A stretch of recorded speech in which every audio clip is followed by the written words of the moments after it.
For the Spurs 34-18 to close the half. Welcome on in. I'm Taylor Rooks with Dirk, Steve, BG, and UD.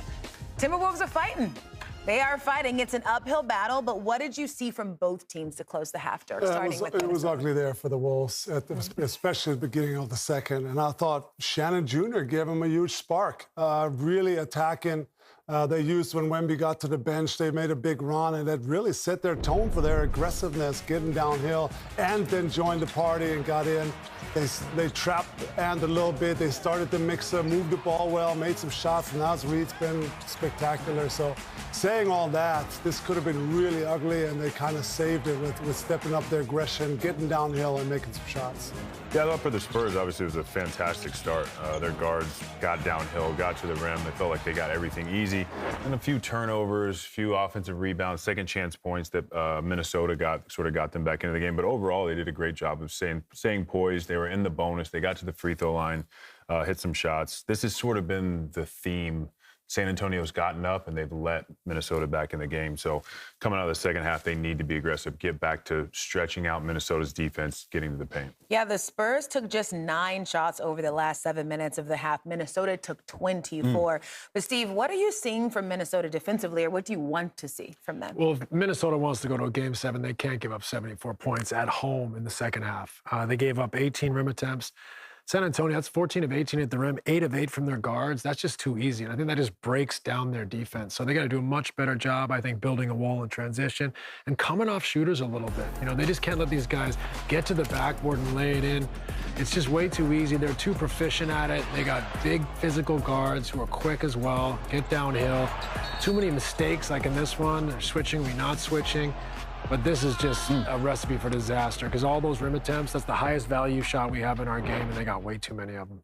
And I just continue to be impressed with the maturity of the San Antonio Spurs. I mean, if you've been in a 7-game series, you know, and these guys know, this is how you wear on a team and impose your will and break a team down to where you get in that closeout game and you just watch them slowly break. And it's gratifying as you sit on the other end. The only thing I will say is the turnovers that they had at the end of the half, but they have worn on the Minnesota Timberwolves, and they have imposed their will. And they took what Minnesota does well, points in the paint, they flipped it, and they've dominated the points in the paint. So for me, I'm just impressed by the growth and maturity of this team and what Mitch Johnson has been able to do. Hey, Wemby told us we don't have experience, but we don't care. And it's showing up. The Spurs starters have played in 56 playoff games combined. Timberwolves starters have played in 249. And I don't know if that's what you would think if you watched that first half. Still a long way to go. Yeah, still a long way to go. Fox, Castle, Harper. To sum it up, they just got to their rim whenever they wanted to. Forceful downhill drives. I think it's going to be a real decision here for Minnesota. I think traditionally they like to stay home and let Rudy clean up a lot of that stuff. But in transition especially, they got to build a wall and keep these guys out of the paint.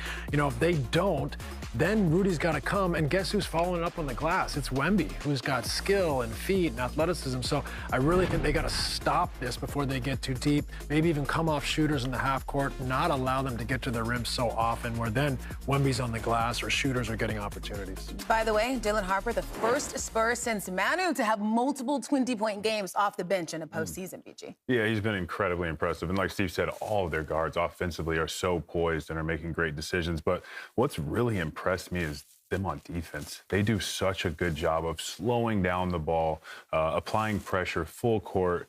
You know, it's interesting for such a young team and a young group of guards. They can hurt you with speed on one end, and then they can hurt you with physicality on the other end. And that's usually not a combination you're getting from a group of young guards. So I think they've been special on both ends, but defensively I've been very, very impressed of their ability to just lock into game plans and provide that first point of attack. And then you have Wemby behind you to clean up everything else. But they definitely make his job easier with the amount of pressure they put on, and he makes their job easier. Well, a little bit of everything went wrong for the Timberwolves in Game 5. I mean, bad start, foul trouble, not enough from Randall, from Gobert, physicality. I mean, what adjustment does Minnesota need tonight, UD? I mean, first and foremost, to me, to be the team that have been to the conference finals back-to-back years, San Antonio seems to be the more poised and mature team in this series. When I watch the fouls and some of the fouls that McDaniels are creating, Every time after the play, Nas Reed has something to say to the referee.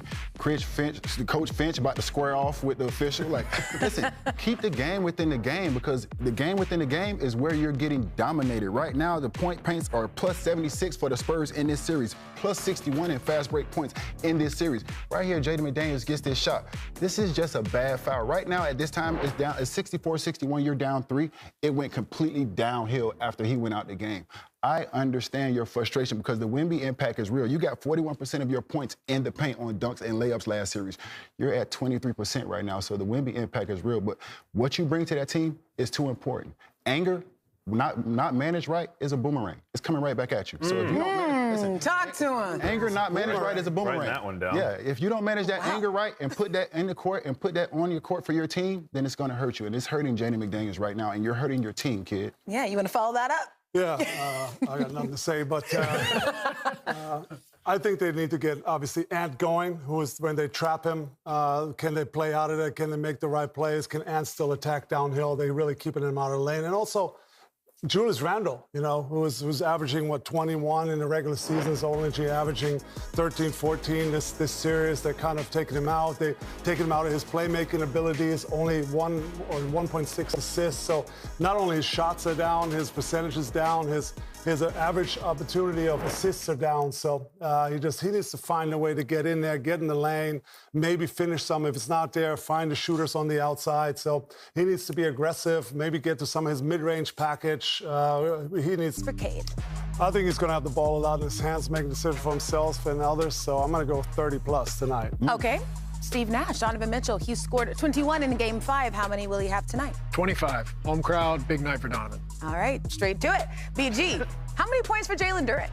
We're going to go 10, but his impact needs to be beyond just the points. Okay, makes sense. like UD, that. last one. How many is Evan Mobley scoring in Game 6? I'm going to go 18+ for him. I think their bigs have cracked the code. They've dominated the other bigs in the last couple of games, and I think he's figured it out with Tobias Harris. Okay, start tonight off right with FanDuel Happy Hour, because from 5 to 10 p.m. Eastern, FanDuel is serving 3 30% profit boosts to use on any NBA bet. So just head to the FanDuel Sportsbook app right now to score better payouts during the NBA playoffs.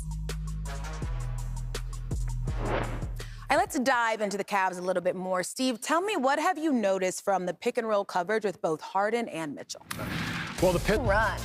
Welcome on in. I'm Taylor Rooks with Dirk, Steve, BG, and UD. And man, oh man, these turnovers, they have been huge in this series, impacting both teams tonight. A combined 23 turnovers in the first half, 13 for the Cavs, 11 for the Pistons. Those are not good numbers, UD. Yeah, and this is a possession game. This is probably going to come down to the last couple of possessions, but once you look at the last couple of possessions, you can't forget about what happened in that first quarter. You catch that energy of the other bigs, and you're down 3 at home.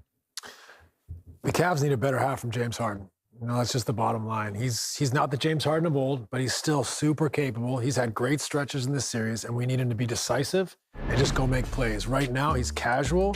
He's second-guessing himself, and I just want to see him get to it, whether it's isoing, pulling up, or getting off it early. Decisive, quick decisions, and play early. I think every time we hold the ball, we wait. You know, it makes it harder and harder on James to be successful. And then the casualness. I think that's an epidemic between both teams right now. But James in particular, he can win them this game by just cleaning it up and being decisive. And I mean, when we talk about those turnovers, James has 5 and Cade also has 5, Dirk. Cade scored terrifically. He made some bad decisions there, especially down at the half when they were up 12 and could have taken a comfortable lead in a halftime. Made some bad plays, made some nonchalant passes there and some turnovers. But scoring-wise, he's been incredible. Getting to his spots, shooting over guys. I mean, that's what he does. He's been shooting the 3-ball really well the last couple of games. So then that makes him super tough to guard if he hits a step back like that. I liked what I saw from Duran. Did you see the tongue wag? He got a little swag to him. I think he needs to play with some confidence, some swag. I see him. He put the ball on the floor a little bit, spun, get to the rim. So they need him to be active and play well. For sure. Almost did a spin in your chair right there. Hey, there we go. Yeah, I liked what I saw from Detroit. I mean, just coming out, sort of setting the tone physically. Asar needs to be careful with 3 fouls. I mean, but the one thing we do know about this series is no team is out of it. They will let you back in. So, like we said, taking care of the ball, that's the biggest story. Offensive rebounds, whoever does that first, I feel like is going to win. Yeah, this also is kind of singing the same song as Game 5. The half did end similarly to this. We know what happened in that game. But not only do the Pistons lead at half, they're outscoring the Cavs in the paint. Points off turnovers, binge points, fast break points, more rebounds. But as you said, they're not up by as much as you would think if you hear those facts there. All right, a reminder, if the Pistons do hold on to win this game, we will be right back here on Sunday for a Game 7